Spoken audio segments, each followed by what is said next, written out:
Hello, everyone. Welcome to our Communication and Constituent Care Summit session. My name is Meg Daisy Donnelly, and we are going to walk you through today some of the crucial points of this session. And the reason that we've created this session because it's our first time talking about constituent care with our outreach coordinators ever. So we're super excited to delve into the importance of communication, specifically with our families, as we are really working to build our camper numbers and our communities back after the global pandemic, and understanding what we need to do in order to build really strong relationships with our families. So again, my name is Meg, or my Kesem name is Daisy, and I am the Training and Constituent Care Coordinator here at Kesem. I went to West Virginia University undergrad, where I was an outreach coordinator and then an AM coordinator and finally director my senior year.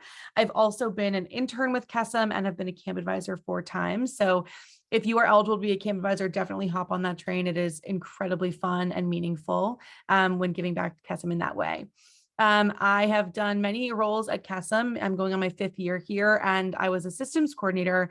And previously before that, I was a program coordinator for 4 different regions. So I have seen all of the communications, good and bad, and I'm excited to share my expertise and learnings along the way.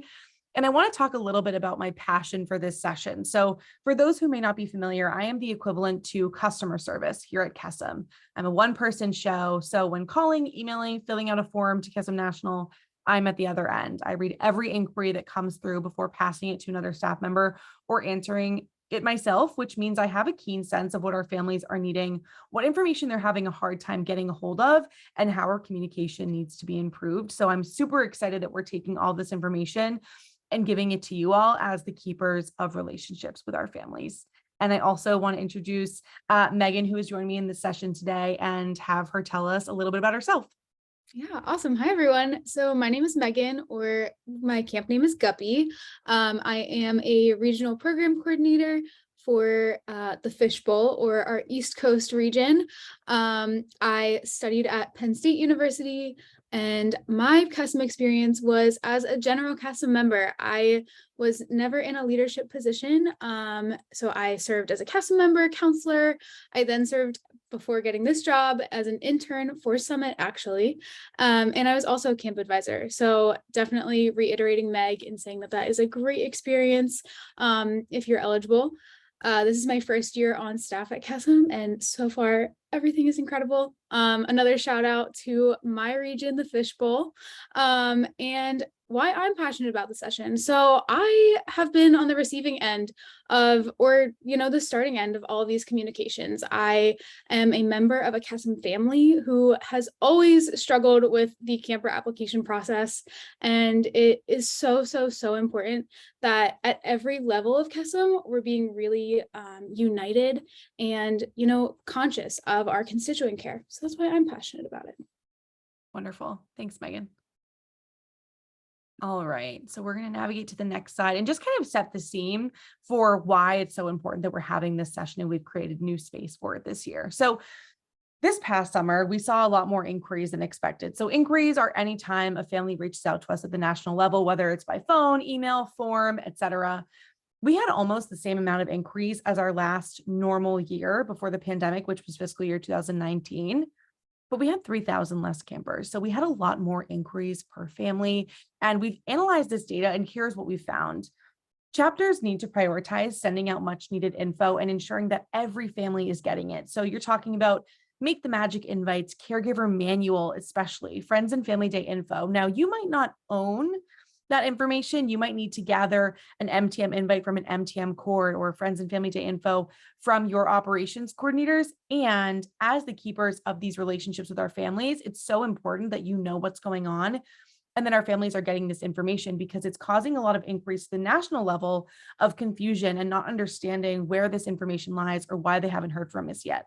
So we also want to ensure priority is with responding the first time a family reaches out and fully. So what do I mean by this? So we want to make sure that we're helping a family with all of their questions the first time they reach out to us. So if they're reaching out to us and saying, hey, I'm having trouble with the application, not only are we going to say, hey, here's the link to apply with instructions, we might hop on a call with them and say, can we walk through this with you so that you really understand and at the end of this call have a completed application. Now, that's wonderful for your chapter because you're getting applications and you're reaching your goals, and you're also building a personal touch point with this family, and they're more inclined to trust you and to have built rapport with you and send their camper to camp. And as an organization that's aiming to serve 8,000 out of the 5+ million kids impacted by a parent's cancer, it is imperative that every interaction we have with our families is successful and timely and brings out our Kesem voice, which we'll talk a little bit more about. Awesome. So our expectations are already set for us. You should be well informed about your workbooks and where to find all of your standards, to-do trackers, all of these things. And we've pulled a few of them out from your workbook, your outreach workbook. So, talking about Friends and Family Day, our camper and caregiver manuals, as well as telling our camper families about our camp dates. It's so important that if you are following through on your communication in tandem with Kesem National support, all of your communication will be so truly thought out and intentional with your families. Once again, reiterating that need of having those building rapport moments, and being able to support your families in every way that we can. Great. Another call out to another resource we want to talk about is the chapter Communications to Families calendar. This is found in the Working with Families guide, and I have found it super helpful for my chapters to do a check through on either one of our director calls, or if we have a regional call every month, we look through this and say, okay, have we done our birthday cards this month? Has everyone been invited to Make the Magic or to camp or to Friends and Family Day? And making sure that we're staying on top of the things that might not happen every month, such as advisory board needs or other cards, things like that. It's so important to stay on top of these things. Also to be mindful about when you have breaks. I know finals are coming up and winter break and things like that. So if that means you need to do your December and January birthday cards ahead of time, do those. It's so important that we stay on top of all of these things and are also getting them in a timely manner, not behind schedule.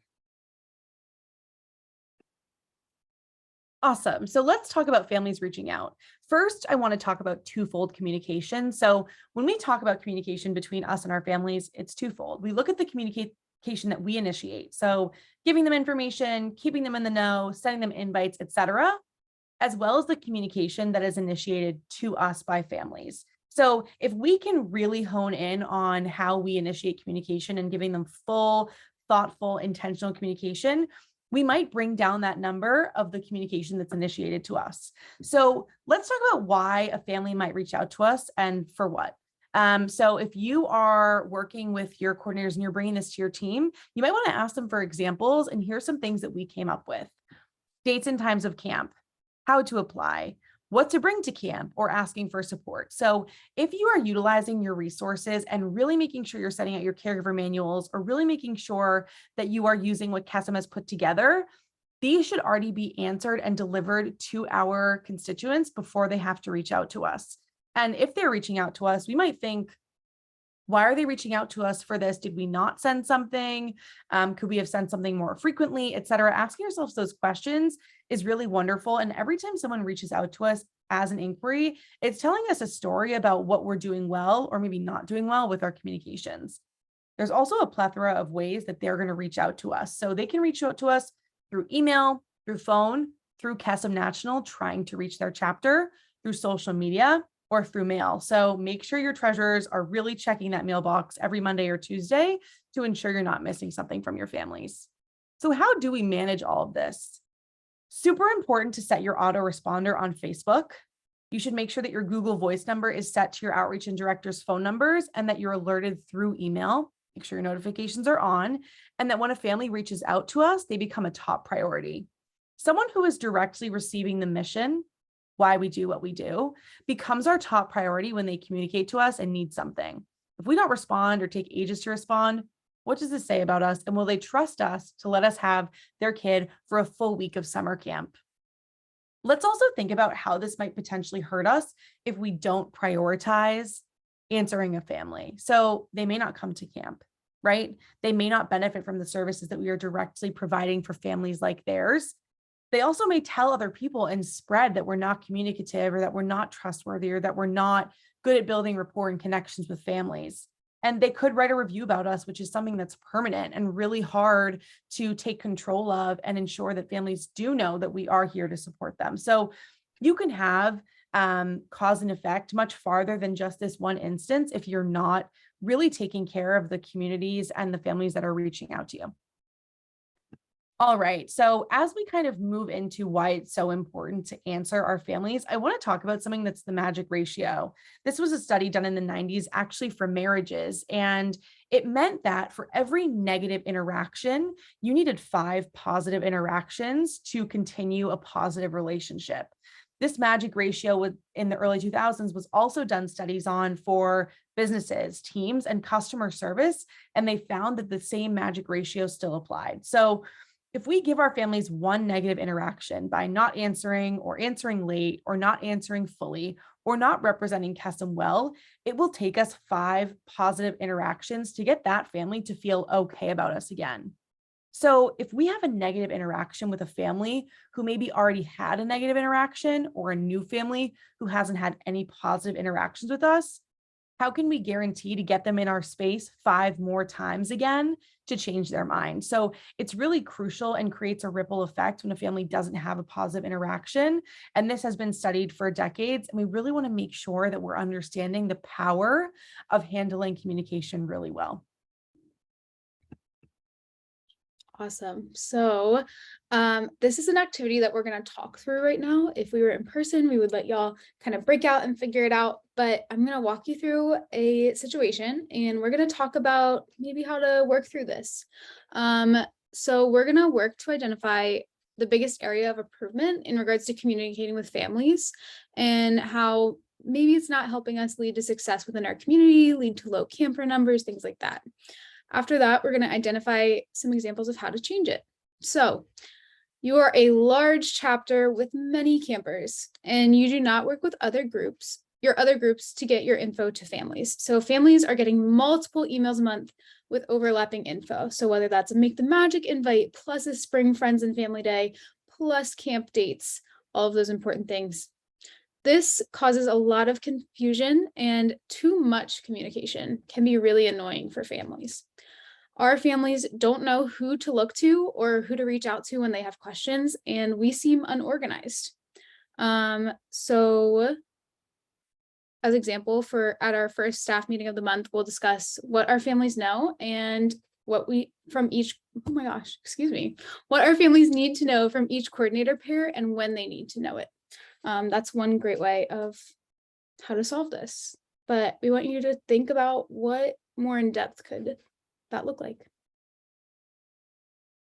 Wonderful. Yeah. And I think it's a really good call out to ensure that if there are ways to group your communication, like that monthly newsletter, like Megan was talking about, do so and make sure it's organized and thoughtful and flows how you would maybe ask questions and really making sure that it's clear how they can communicate with you or ask for follow-up as well. All right. So we want to put what we've learned to work. And remember, each inquiry or question or communication from a family tells us a story. We want to use that to identify improvements throughout the year. When we respond, we want to be succinct. So does this make sense? Is there anything that adds fluff that might be confusing? We also want to use the Kesem voice, which is fun and youthful and informative. So for example, I'm going to give you a scenario that you're going to walk through. And on the next slide, I have some steps that maybe you could take to ensuring that this doesn't happen again. When we talk about inquiries telling a story, it's telling a story about what we're doing well or maybe need to improve on. So the example is your program coordinator reaches out to you to let you know that Fee, Fi, and Fo's mom have reached out to CKN and are angry because they haven't heard back and they've reached out several times to the chapter. She never received the packing list. So take a moment, pause, read this through to yourself and write down all of the steps that you would take to fix things with this family and make sure that it doesn't happen again. All right, so pause this, write things down, and then we'll flip to the solution slide and talk through some things we came up with. So first and foremost, we want to identify where this family reached out through. If they reached out through Facebook, was our autoresponder on? Are there other families that are asking similar questions that we haven't seen? If they reached out through email, was it marked unread by a certain coordinator and we thought we were going to follow up, but we forgot to? Are there other inquiries that are there as well?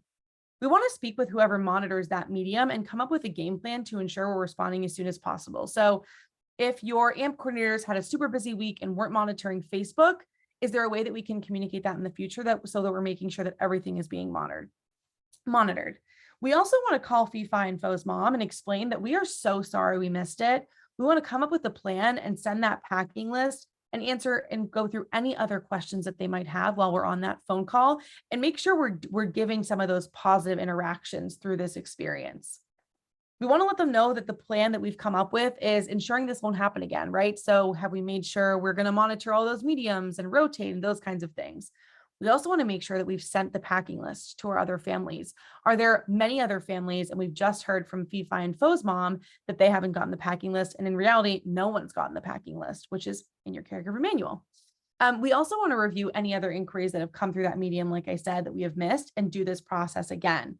So we want to take those solutions and also make sure that they're proactive, not just reactive, so that we're not in this situation again. So this is the last part of our presentation today. I do have a call to action and something to set yourselves up for success. So let's just talk through this for a second and jot some things down.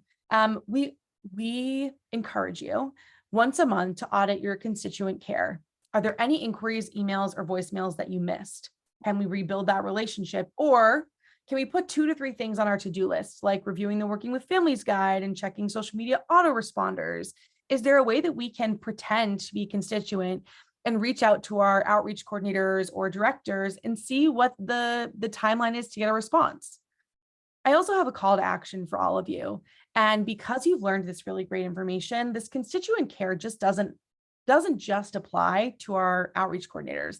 It applies to all of our coordinators and all of our constituents. And if you have this information, this really, really great information, we would love that you carve out 15 to 20 minutes in a coordinator meeting and share constituent care, the experience that you've had today and the things you've learned with other constituents. So you might share with development coordinators about donors, or volunteer coordinators about volunteers, talking about the magic ratio and prioritizing inquiries and finding solutions and the stories that they tell, and really bringing this constituent care to your chapter as a whole and outside of families, even though right now our priority is really focusing on working with families and making sure that they have the best communication possible.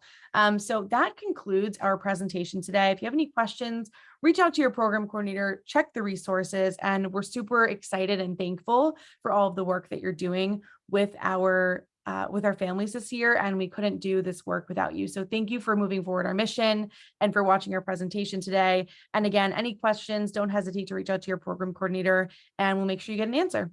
Thank you so much. Have a great day. Bye, y'all.